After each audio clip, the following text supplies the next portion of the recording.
So that's kind of where we start. We start with where are they academically? Because if they can balance their academics and they already have those, those habits and those behaviors that allow them to be successful now, while they're playing club soccer, high school soccer, and going to school, they're more likely to be successful when they get into an environment where it's more competitive as a player. So that's kind of where we start.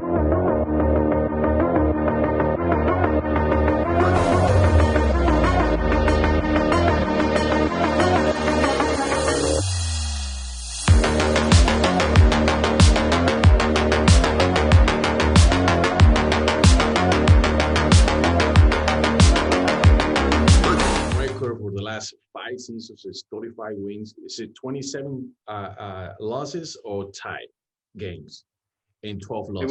That would be losses. Losses. Okay. Yep. Excellent. And then you have attended 3 CCAA tournaments appearance and 1 NCAA tournament appearance right there. I was fortunate to be in a situation where I had just completed my graduate degree and I was done playing. So for me, it was kind of like, what's the next step? I wanted to stay involved with the game. And I had worked with a previous coach, Paul McGinley, who's the men's coach at Trinity University, national championship coach. I mean, phenomenal human being. And I was fortunate enough that his best friend had just gotten the job at St. Edward's. So, I got to know him a little bit, and I mean, his kind of philosophy and what his vision was for the program. And I think we complemented each other well. He was an attacking player when he was playing professionally, and I was a goalkeeper. So we have these contrasting views of the game. And I think, he is, again, one of my best friends, and, he's a great mentor to me. And I think, and I'm sure you've seen this in your sport experiences where, we link up with these people that allow us to grow. And I mean, that's basically the bottom line. People are like, well, why were you there so long? Correct. I was still learning. He taught me a lot. Correct. And I wanted to have the best situation possible for me professionally when I took that next step. And Pomona was, it's in the best conference in the country for Division II. It's in the top 10, right? On conference on the country. Yeah. I mean, every year, I think, past couple of years, I know we've been number 1 on the women's side, and the whole university itself, I think, is top 10. The whole university. So on the women's side is number 1. Oh, excellent. Yeah. Well, you have in St. Edward's, you have 160 wins, and 33 losses and 13 ties. Is that correct? We did all right there. Yeah, it's and look, there's a distinct contrast between the regions that we play in there, and I think the strength of our region, as far as I'm referring to the West region, is very, very strong. And then you have, the Midwest region that we're in. I think it's a South Central now. There's a handful of teams that are elite, and then there's a little bit of a gap between the top teams and the bottom, where I think the West region, everyone's very close, similar. So it's a little more challenging to get out of it, and you can't quite dominate every single game that you get into. And we were fortunate, I think, from a recruiting standpoint, both of us had a unique experience, me being Canadian and him being English, and our different connections with different people along our way as players and coaches, that we're able to build a team that, other programs maybe didn't have the luxury of having those contacts. So having the contacts, just brought a bit of diversity to our program that not a lot of teams were able to see. Well, on those 10 years, you went to 6 conference championships and 9 NCAA Division II tournaments appearance. How that was the experience right there when you went into the tournaments?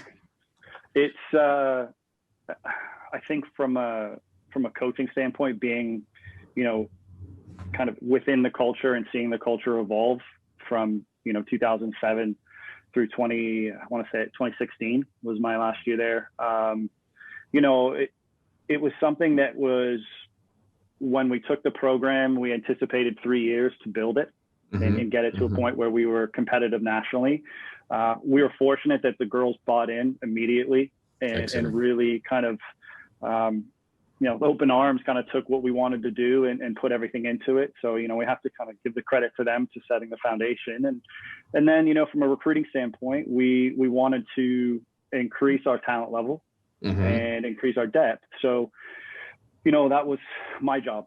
And, you know how it is. I mean, you have to build relationships, you have to get out there, you got to travel a lot. And, I was fortunate that I was in a position that I had that time. And, you establish relationships, and the girls, it was almost became a expectation where the new girls would come in and watch the team train or come on an official visit or unofficial visit. And by the time they left, they knew exactly what that culture was about. Excellent. They knew what the expectation was. And for the most part, most girls I want to be a part of that. But we had some, they're like, that might be too much for me. And that was kind of part of the process of maybe vetting players that didn't quite fit. And I think that's, if we're talking about recruiting and being successful at it and making sure your retention rate stays and you can build a culture that people want to be a part of, you have to make sure you paint a clear picture of that. And I think, our job as coaches is to allow the players to paint that picture, because those are the people you spend your time with. I see you for 3 hours a day. Exactly. In 12 months of well, let's not say the whole 12 months, but you spend a lot of time with them, on a daily basis, on a yearly basis. But in St. Edwards, you have 17 All-Americans, 53 All-Region honoree, 9 Heartland Conference Players of the Years, and 73 Conference honoree. And then you average GPA with the team was 3.37. Unbelievable. Yeah. It's, that's beautiful.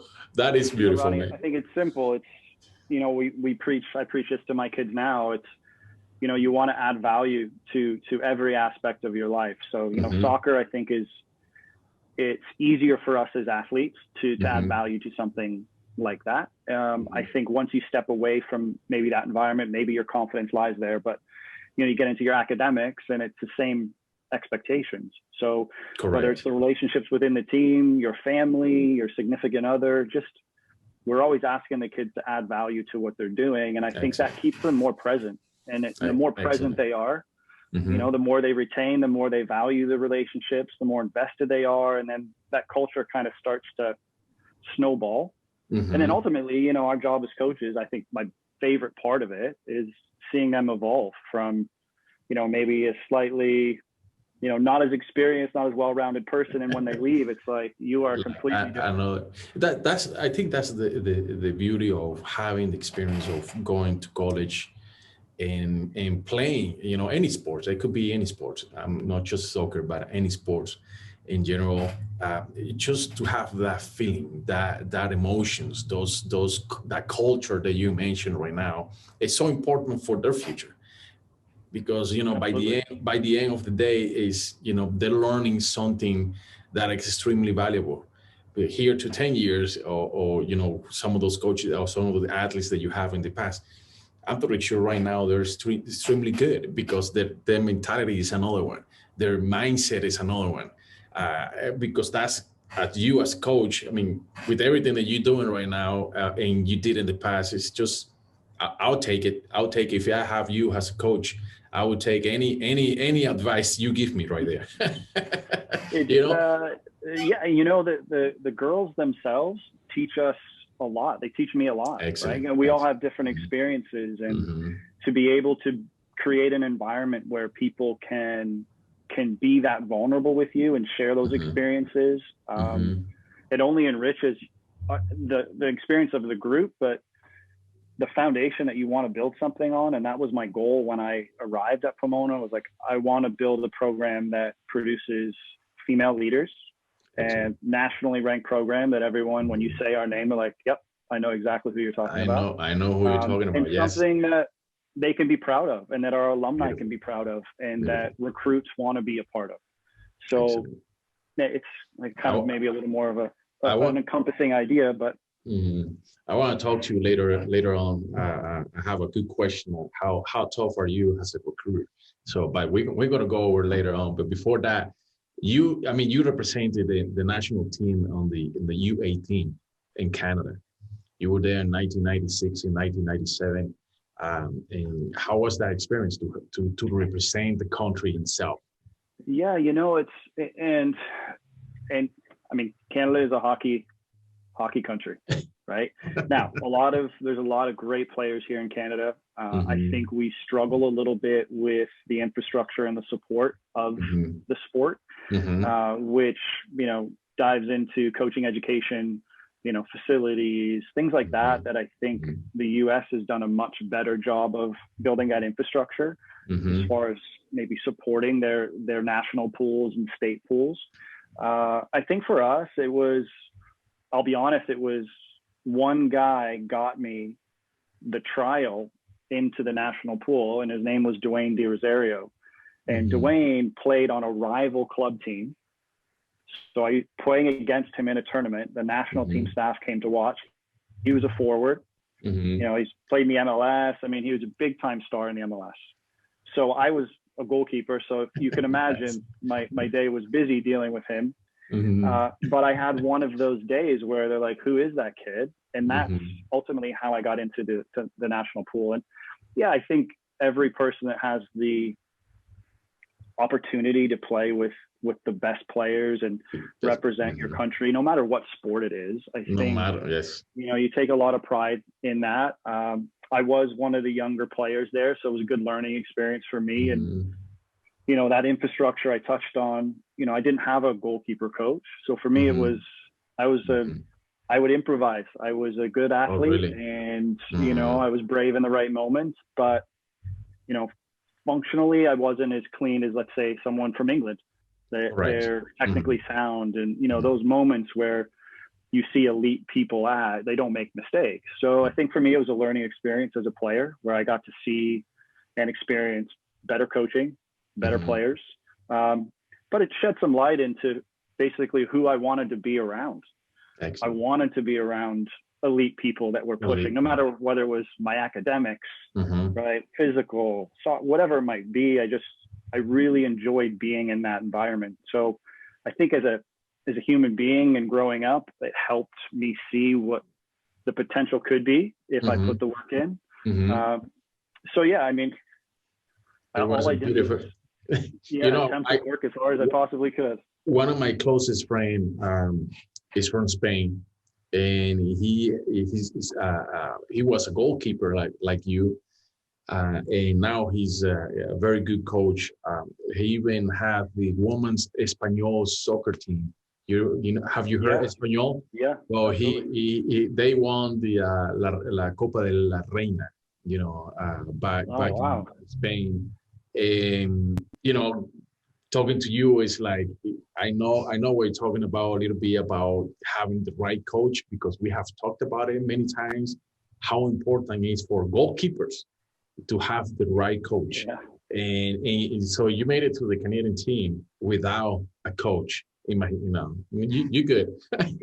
You did good, man. I think, and in your baseball maybe experience as well, like it's one of those things there's little kind of idiosyncrasies that we possess as people, and then those small moments within the position that only people that really understand, maybe not necessarily play at the highest level, but have played at a high enough level where they understand how it feels, what the pressures feel like, how to deal with those pressures. I have a little bit of experience, but not as much as you, because unfortunately back in Venezuela, we don't play or we didn't practice like here. We practice once a week. That's pretty much our schedule, once a week, and maybe 2 games in the weekend. But most of the time it was only 1 game. So my brother signed as a professional athlete or baseball player at 16, and we only practice once a week. We don't practice. So back in those days, it was a very tough, scenario for baseball players from Venezuela in order for them to get here into the United States. So I understand, I got the pressure of my brother and my cousin, because he was a pitcher. My brother was a shortstop. I played right field. But when I did the tryout with the organization that I did, I think I lost it because of it, because of, I didn't have the right mindset. I didn't have it. I didn't know, how to, to be a tougher person on the day with depression, Right. So on that end, but I'm excited. And then take a look. I mean, right here, you play as well on University of Charleston and the Division I. Yeah, College of Charleston was my first university that I gone to, and I mean, I love that place. I love Charleston, South Carolina. Beautiful place, great school. I made lifelong friends there. I think after my sophomore year, we had a young man on our team. His dad worked for Wrexham, which was a club in England. Okay. And his son was in the national pool staff, but for the U.S. And his dad approached me and he was like, would you want to try to play? And I said, well, yeah, ultimately that's what I'd like to do. I somehow convinced my parents to give me a year to try to figure that out. Okay. So I was fortunate to go over to England and have that experience there as a 19-year-old, and grew up a lot as a man. And you touching on like the mental toughness part of it. I think when you get thrown into situations with grown men that this is their profession, and they're looking at you like, what are you doing here, kid, and what are you doing here? And I think you learn a lot about yourself and the things that are going to help propel you into the next kind of stage of your life. So I think living in a different country and experiencing a sport in a country where that is their sport within the culture, especially in England, how passionate they are about it, and it really kind of opened my eyes to what the next level really is. I think we have a perception of it when we're watching on TV. You see, it doesn't do it justice. It's a different world. It is a completely different world, and I think once you kind of see it or maybe experience it a little bit, it's almost beyond comprehension for someone to really understand the pressures that these athletes are under. And I think being a goalkeeper or even baseball, right? The mistakes you can make are minuscule, right? I think understanding how to deal with those pressures and helping, in my job right now is to help these young ladies understand how to deal with it, whatever that adversity might be, however they're feeling. I think it's more of a holistic approach.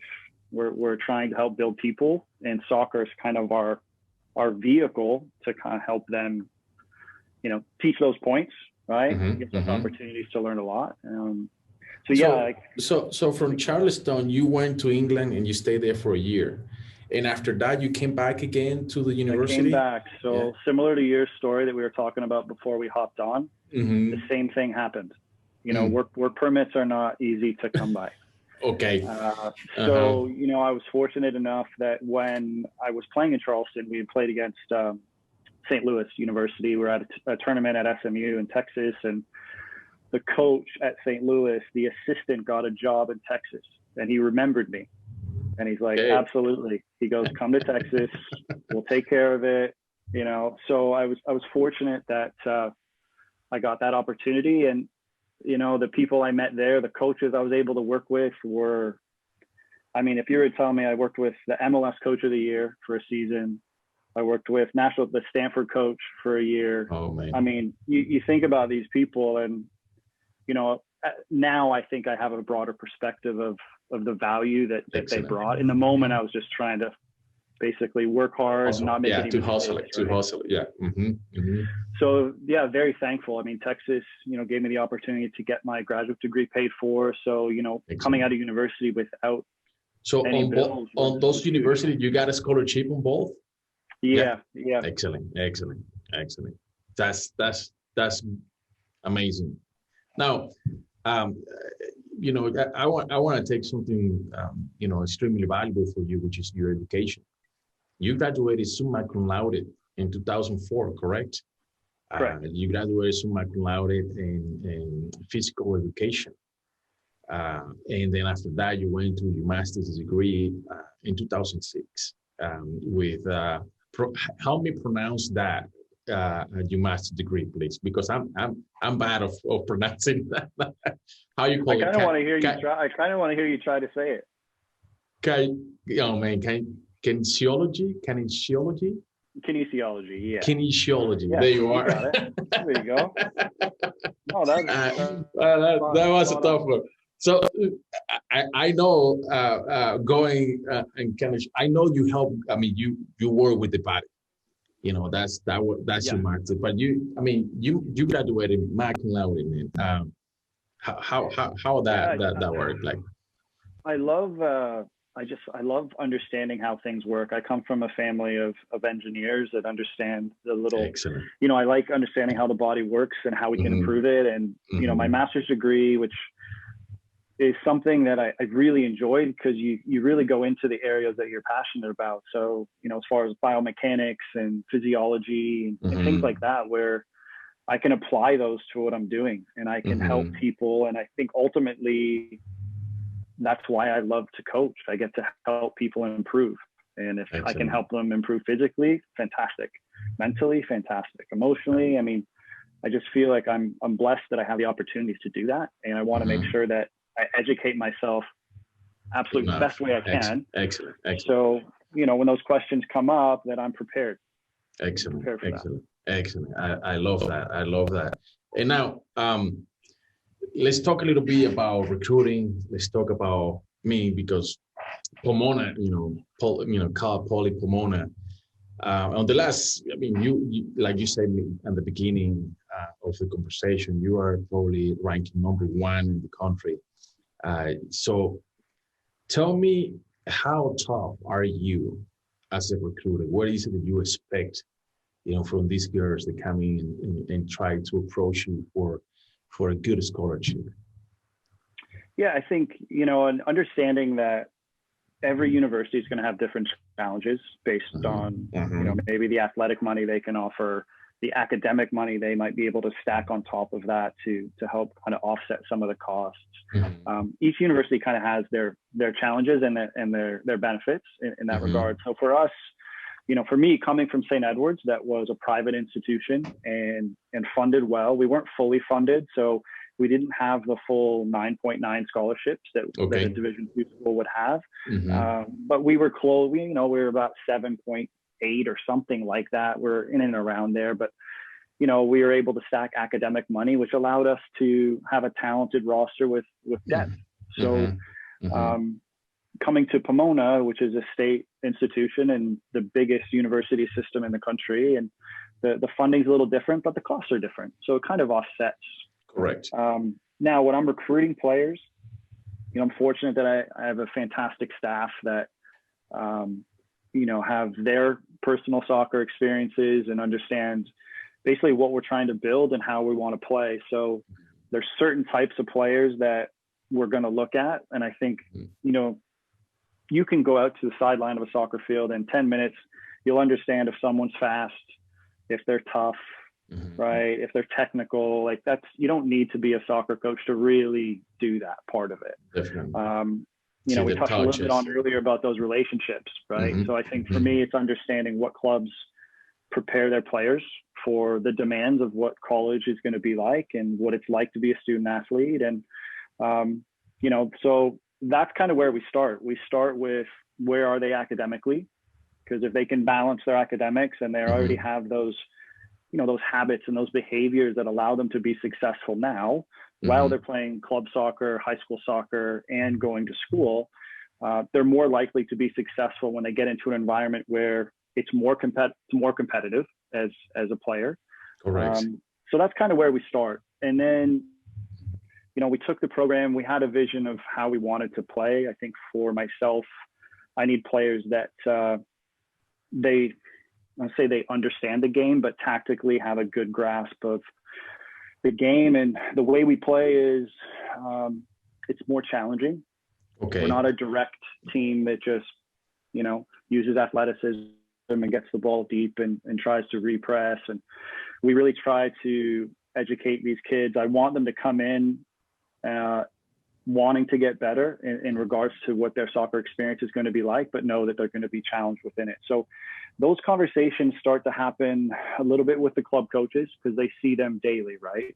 I want to know what they're like when they're not having a good day. So, how are they with their team? You communicate with the club coaches as well, and probably the high schools as well, correct? Absolutely. I mean, they see them more regular than, when I go to national events, or Excellent. I try to go to training sessions when I can to go watch and just see how their training habits are. Like, are they people that really put the work in? And those, I think, when you watch someone in training, there's no reward for it per se. And we're dealing with a generation that is instant gratification. And when you have someone that daily trains and works without, the reward of winning something in that day, or, I think you can tell a lot about someone's character when you see them do that. So for me, it's finding players that match our work ethic. I think that's a big part for me. The other part, we try to align the recruits we bring in with what our culture is like. And we do that a couple different ways. One way, we bring them to practice. They come and watch us train, or they'll come to a game and they'll see, the intensity and the investment these girls make in improving and commitment to their teammates. And then we allow them to spend some time. So, to give you an example, we'll have a girl come watch training, and then I'll have a couple of girls on the team, show her around campus, take her for coffee so she can ask them the questions maybe she doesn't want to ask us. And then, she sits down with the staff, and we really try to paint the clearest picture of what it's like to be in our environment. And, I think if I was telling recruits right now, and it's a little more difficult now because we don't really have access with the dead periods, to get on campus and have a face-to-face conversation is to do their due diligence and do their research about the program. I think ultimately we want kids who want to be there. Correct. Right? And there's going to be, a kid here and there that maybe you're not on their radar. And then you bring them in and they're like, oh, wow, I want to be a part of this. And that's ultimately the end product for us, is having people that are excited about it. And part of that, coming to the game and seeing how we play, and then seeing them in training. If you're on the top chart right there, top in the nation, you must play good. So they should be happy to be there. They should be happy to see you playing, practicing. Because it's a tough, it's a good team. It's a most of the people will probably, I would love to be in a competition or a team that competes like that. And that's part of the kind of that I said, that vetting process, right? Because some people, they come out there and they're like, ooh, I don't know, and they won't say that to us.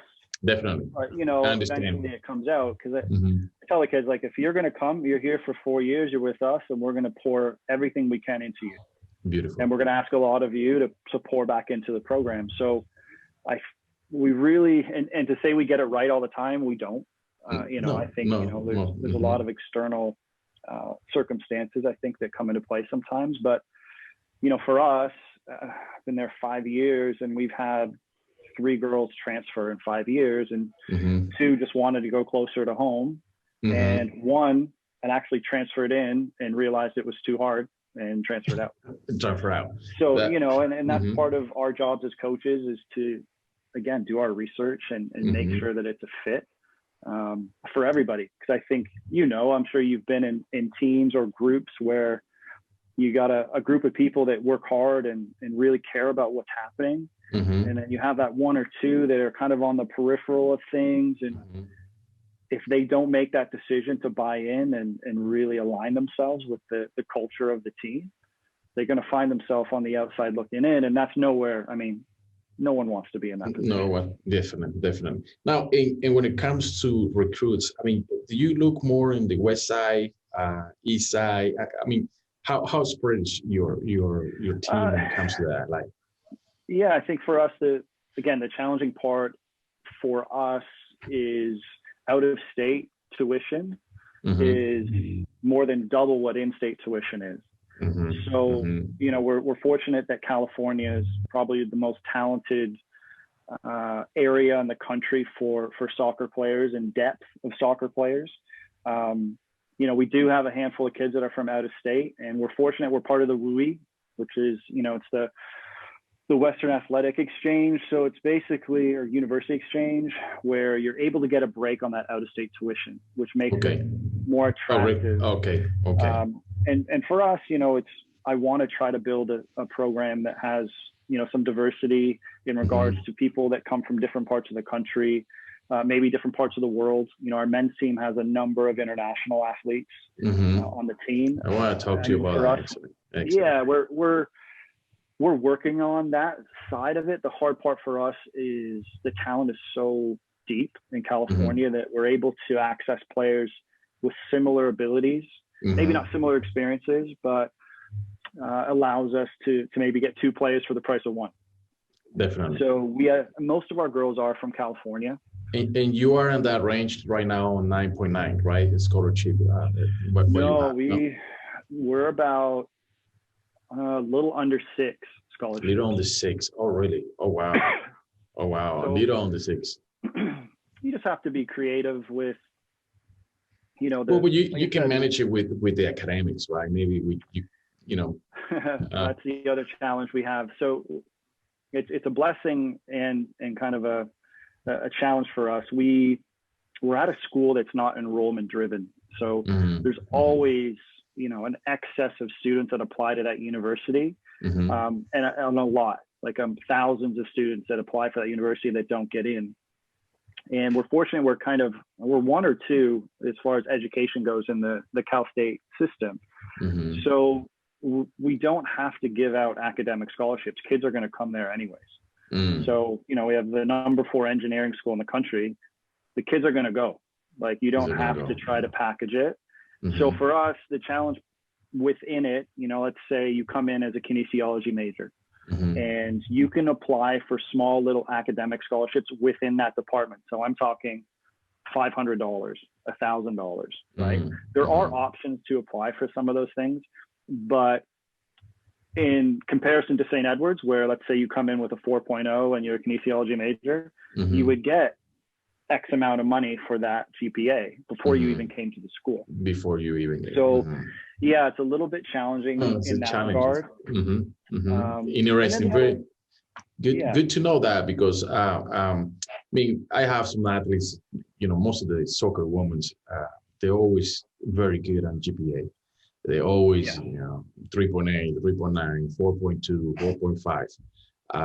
But it's very interesting because it is challenging. It's challenging to go to, Pomona, on this case, and get a lot of funds.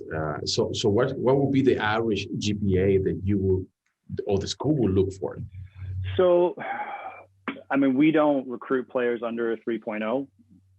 So that's just, I feel like, I think we've had one exception, and oddly enough, she was a leading scorer in the conference this year, where, she had a bad year in high school, just kind of a lot of family things that are external kind of things, I think, that affected her. But, first thing we look at is their GPA. So, our team this year, last year there was a 3.59 average GPA for the team, which is the highest they've ever had in program history.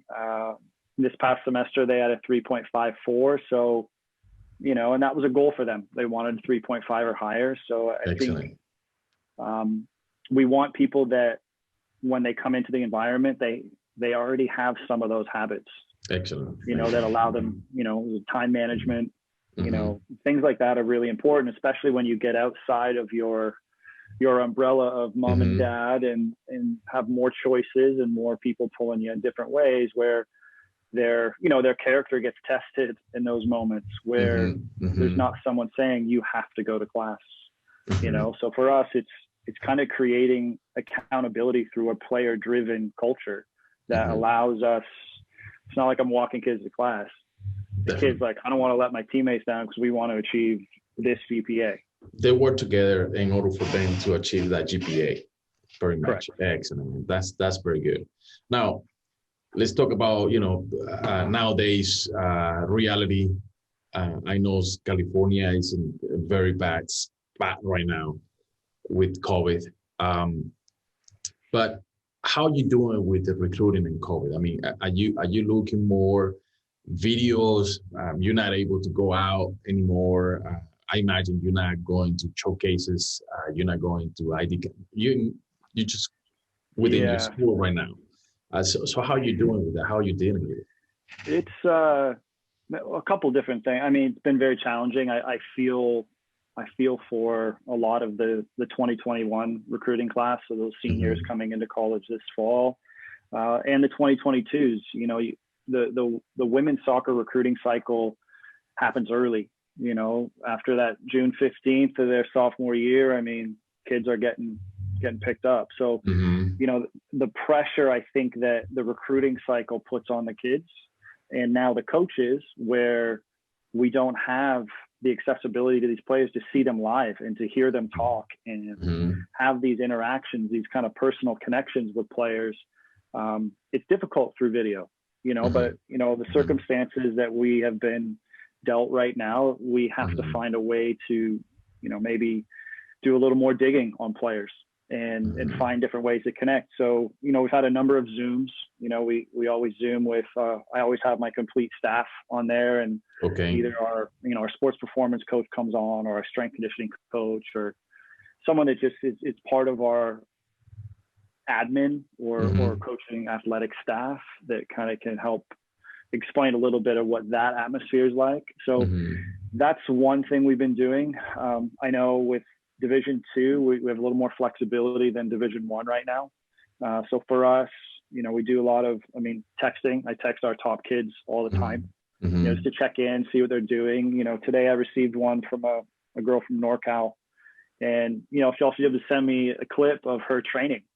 Like, this is what I did today. And, you know, I think, you know, on the recruit side of it, it's how can you build a relationship with a program and learn about them and have the opportunity to learn a little bit more about you as a person, I think is really important. And I think those connections, you can feel as that builds. I know when I sit down with that kid face to face, it's the dynamic of that conversation is going to be very, very different. We're already connected, right? I already know about you. And I think that kind of is something that we're trying to do. Again, for the kids now, the other challenge is a lot of the kids that were going to be seniors or just seniors in 2022, you have a number of these kids that want to extend and they want to play their last year. So with the NCAA coming out with the waiver, being able to waive that year and extend their eligibility, you know, our program, we were able to extend 6 of our seniors that are going to go to grad school, which I think is a tremendous investment in their themselves, which is the best investment you can make as far as their education and as professionals. But that offsets what I can offer my 2021 class and my 2022 class. So there's this like trickle down effect that budgets are going to be affected significantly, and especially for a state university. So we're fortunate that our scholarship dollars are still intact and the girls still have that to help them. But yeah, it's going to be challenging as a staff to keep a talented and balanced roster when, you know, a lot of these kids are going to graduate after the fall, not graduate, but they have one more year of grad school. How I build a team with, let's say, half of the athletic funds that I normally have, because we want to take care of them until they graduate. So, you know, there's some budgetary challenges in that regard. And I think the 2021 recruits and 2022s are going to feel that a little bit. It's going to impact. It's going to be a little bit of an impact with them right there. Absolutely. Without a question. Yeah, it's unfortunately, you know, we're living through this, but we have to keep going, and we have to find a way to make it happen. So now on your team, how many seniors? I mean, how are you doing with your recruiting? Are you set for this coming season? I mean, I know you're not going to be able to play in the spring, right? No, yeah. So everything goes to the fall, right? So you're moving everything to the fall, but you're still practicing. You still do. Yeah, Ronnie, I haven't seen my team since March 13th of 2020. Oh, really? Really? Wow. So, I mean, we're under the NCAA has their recommendations of, the amount of times you need to test per week, the protocols in order for you to safely do some sort of training. LA County supersedes NCAA recommendations. So, the county regulations, and I think we might be the worst county in the entire country right now. I think we're pretty close.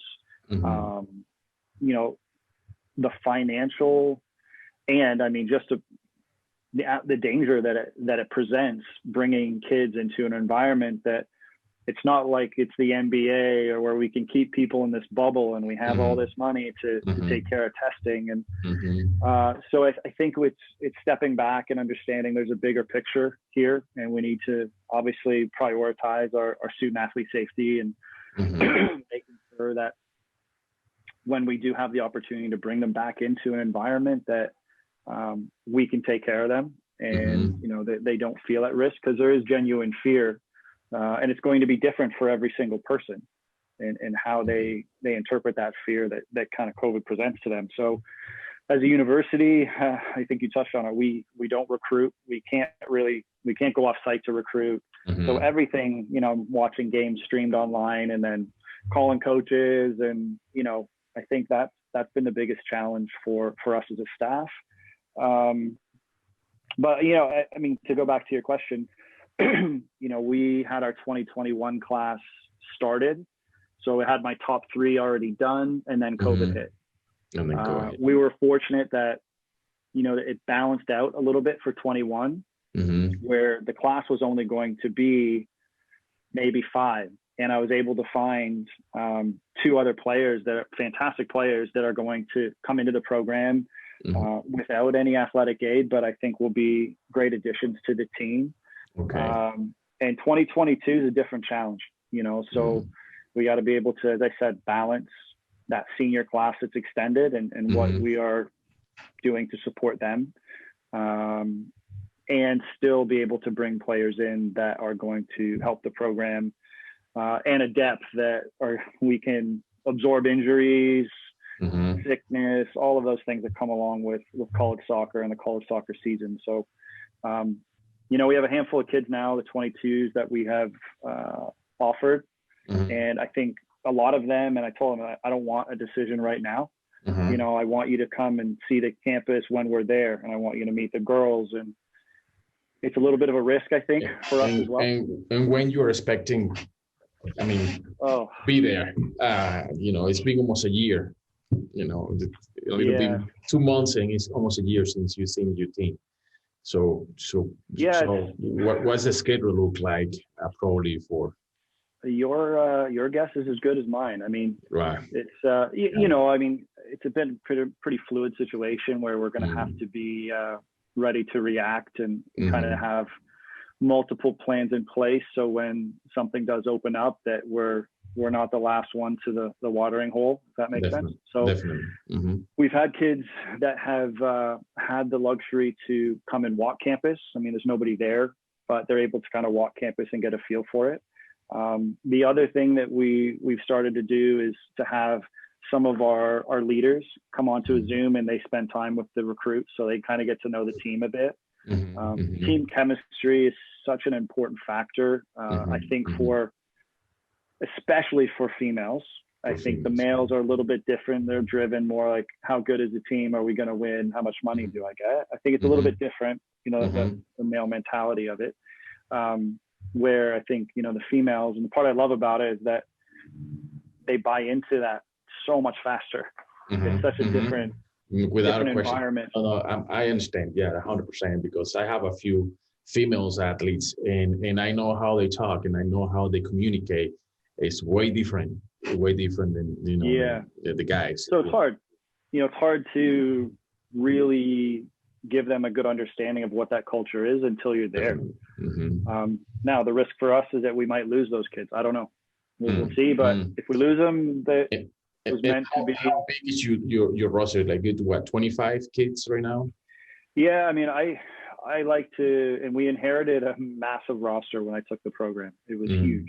Okay. My goal was to get it to like 30, 31 with keepers included. So, you average about 7 injuries per year that those players lose like 5 to 6 games. Okay. So you got to figure out a way to balance it out. So for us, right now with the incoming 21 class, we're at 29 right now. 29. All right. Yeah. Okay. So it's a good size. It's a good size. Yeah, counting, counting everything that you're saying, with the injuries and the goalies, and yes. Yeah, it's I always want to have competition within the positions, and we'll have 3 goalkeepers that'll compete, and field players. We want to have, if we can, 3, but 2 to 3, depending on those positions and the injuries that people might. And goalkeeping, you always keep 3, or you get a little bit more? You get 4 or 5? Well, last year we only had 2, and they were fantastic together. Okay. Yeah, okay. We had an older one that great leader, someone that really knows how to take care of the group and help, I think, kind of maybe de-escalate moments in the game, and she did a really good job. And then we had a younger keeper that played the majority of the games. I mean, she set records for the program. I mean, she's a high-level competitor, and has the ability to. I mean, I really believe she wanted to play professionally. She could, if that's something she wants to do. Do you have athletes that have done that in the past within your program? Yeah, we had a number of them at St. Edward's that have done that. We've had one here that went over to England to play. It's funny, the exit meetings this year, we had 3 girls that were like, I want to play after. So I'm excited when I hear that, because when I first took the team, you didn't hear about that. Excellent. So for us this past season, having every girl on that team was someone we recruited. It wasn't the previous coaching staff's group. So I think, everyone there, like, oh, it's such a different group. I said, oh, it's just a group of people that understand what we're trying to do, and the type of player that fits our system. And so, yeah, it's exciting. I think of COVID, we had a lot of momentum, I think, building within the program, and, the recruits coming in, I know, are excited to contribute to that. So we'll see. I mean, we're all kind of waiting. We're waiting. Yeah. It's, also part of the country, they allowed to practice and have some games. But on the west side, I'm in Phoenix. So in Phoenix is... you are? Oh, that's where everyone's going. How's that? Going to play. Everyone's going to Phoenix to play. So a lot of the events. A lot of event is in here. Yes, there is plenty. Yep. I mean, we're still in a scenario where we're still hot with COVID. Extremely hot, actually, but events are open. They're not closing anything right here. So I have my kid, and he's only 10, but I'm not letting him play yet. I can't. There is some parents they have that mentality. That's good, but I don't want to take a risk. I want to be safe. I want to make sure that my kids are okay. Absolutely. But in Phoenix, it's a lot of competition. It's growing. Soccer is growing big time here in Phoenix. There is plenty of good fields right here where hopefully soon enough we will have a professional team here in Phoenix that's going to bring more value into the sport. I'm totally sure having an MLS team, or I mean, they have to bring more. I mean, there's plenty of people. Every time that I come here to Glendale, and the U.S. team, I have seen the U.S. team, woman team playing right here. It's packed. It's packed all the time. Every time that they got me here, But yeah, well, Coach, anything you want to say on a positive way? I know that. Let's pass this, this page on the COVID right now. Talk to me a little bit. I mean, what would be your regular, like, if I'm an athlete, everything passed. Let's talk about 2023. What would be your average approach for the athletes? Do they have to be a sophomore, junior, or senior? What do you think is the best option for them? As far as, are you talking about high school? Yeah, no, like communication with you. Yeah, guys. I think it's never really too early to start building a relationship. There's a number of ways. Obviously, email is simple and efficient. I think in regards to emailing coaches, it's a lot of the things I'm sure the kids have heard. Don't use blanket emails. We can tell when it's a blanket email. You want to if you really genuinely want to make a personal connection, do your research about the program. Usually the first thing I ask girls, I'm like, what do you think of our season last year? And if they say, oh, well, I don't really know. I don't really know. Like, that just tells me a little bit. I know your season last year, you were 13-5 in 13-5, right? Is it? Yeah. 13-5-3. Yeah, the girls were in 3, correct. Good, man. Top 25. We had 9 kids all conference. Yeah, they really and it was the same team from 2018, and people are always, what happened? And I'm like, well, 2018 we lost 6 starters. We had the same start to our season. We're 4-2, and we lost 6 starters, and mainly our goal scorer. We still played well. We were just young. We had young players that make green mistakes, and we couldn't score goals. So I mean, it's the same group, but we were healthy, and the adversity served us well. I believe that, as far as their mental toughness and being able to grind through it. And super proud of them. They did a fantastic job. Fantastic job, yes, definitely. And what about? Go ahead. What I want to ask you, what about sort of service like mine? Recruiting services. How familiar or how happy are you when a recruiting service approach you? Oh, I mean, I think, you talk about our recruiting budget in general, right? We're not UCLA or USC where I'm flying across the country to see kids. I think recruiting services, they provide a unique kind of opportunity for kids that maybe want to get out of state, where institutions like myself and most schools my size, we don't have the budget to travel all over the place. We have just a handful of events we go to. So we talk that'll be only D1 schools pretty much. They have that budget. Pretty much, yeah.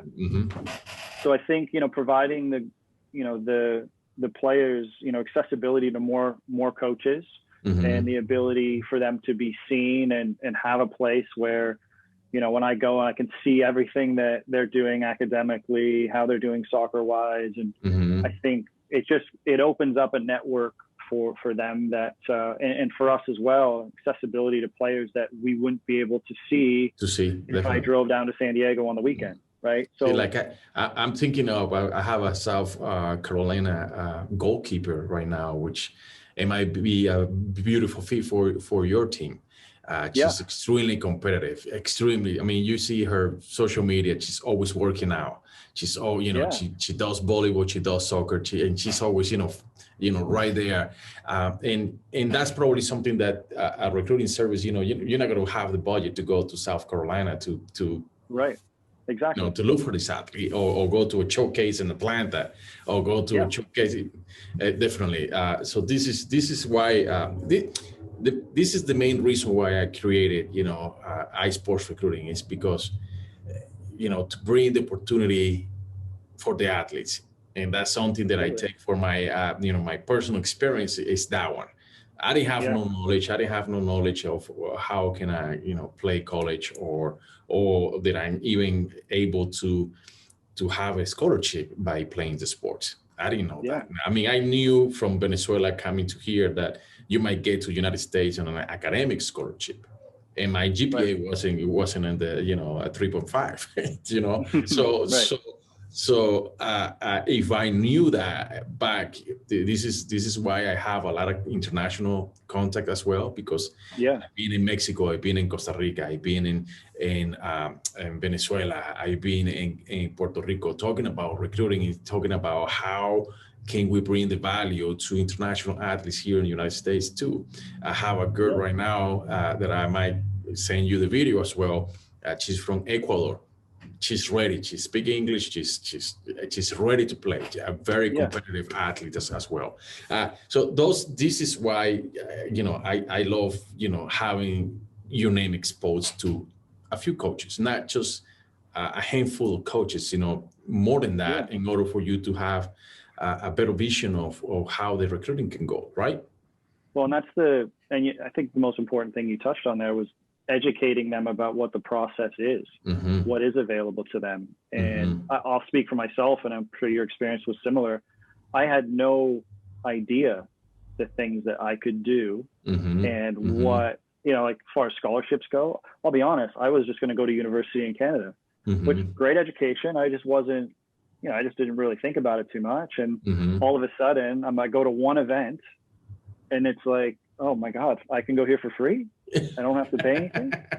So yeah, I think educating them about the process, because I do think there are situations that maybe kids get into where they don't do their due diligence and research about the program and meet with the entire staff and meet the kids. And then you need to be eligible. Really, Yes, definitely. It's really important. So it's, I know for myself, it's, again, the recruiting services just, again, provide that I know that they're educated about the process.